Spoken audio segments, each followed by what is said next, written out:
So in my battle of dealing with Bermuda grass, it's so invasive and I'm just so sick of all the weeding and stuff, and I just couldn't keep up with it. So I thought I'd build these raised beds, and I did them quick, and I tried to do not as much soil. Oop, I just dropped a cherry tomato. So that I could have more soil in the other beds, because the soil that you have delivered is pretty expensive. And when it rained so much, these flooded. Look at the stink bugs now.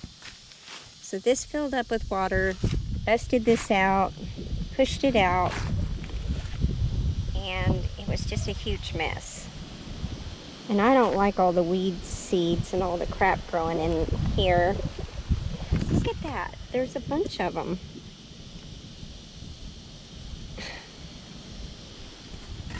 Those things will sit there and chew your plants up. You deal with something always.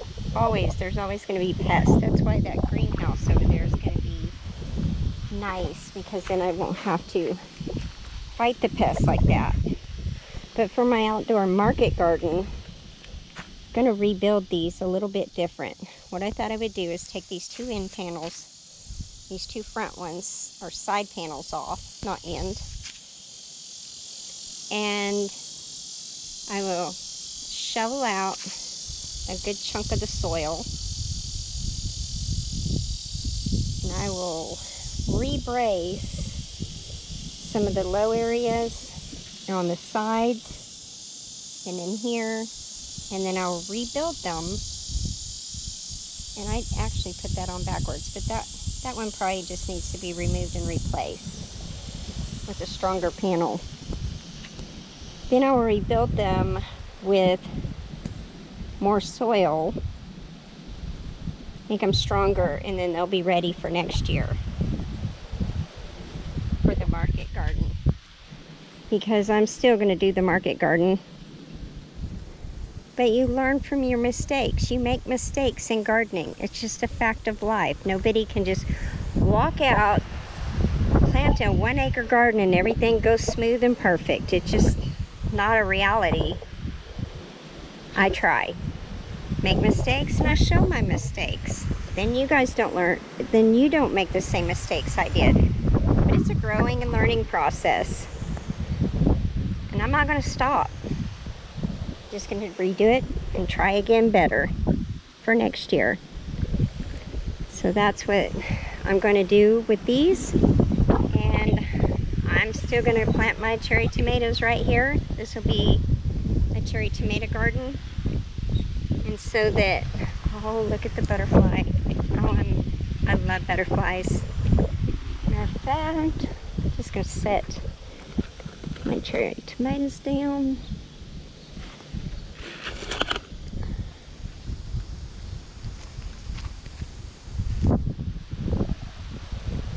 Oh, look at it. It's not a monarch. There was a monarch in here earlier, but that's a beautiful butterfly. I'm so happy to see those.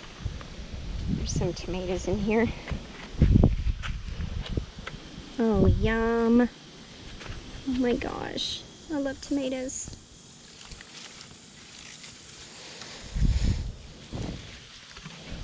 So a good friend of mine and a awesome seed trader, my friend Alyssa that lives in Naples, she sent me a variety, and I gotta get my map out and figure out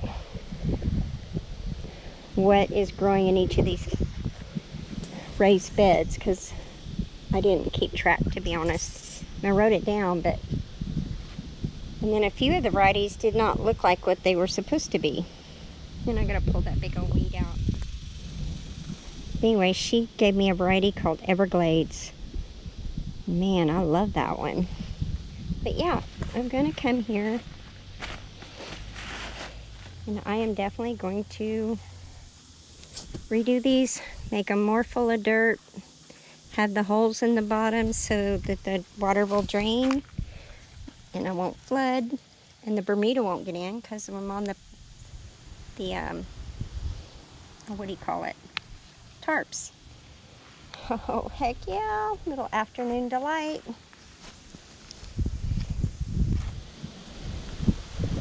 Then I'm going to go ahead and take apart some of those and redo those. But you know, just a part of growing. I thought, since right here it gets a lot of shade, this bed just didn't do very good. So I think I'm going to take all the dirt out of it. And I'm going to build some down over here where they're going to get a little bit more light. And then just have this little area opened up. That whole area needs clean. That's like inviting snakes. And then maybe scoot this one on back where it's going to be in the sun. I don't know. I may leave it right there. And I may just build just a series of squares like this. Then I'm going to make them strong, and I'm going to put more dirt. And I'm going to have holes in there where they get good drainage. And definitely going to put some tarps down so I don't have to deal with the mowing or the Bermuda grass. So I have a friend that's going to get us some of those huge tarps, and I'm going to use those. Even if I have to redo all this back here, it'll be well worth it. Because as you can see, the Bermuda grass grows so fast and so thick, there's just no way to keep up with it. And I really don't want to. I don't want to deal with all this. Anyway, that's kind of the plan. Part of the restoration process.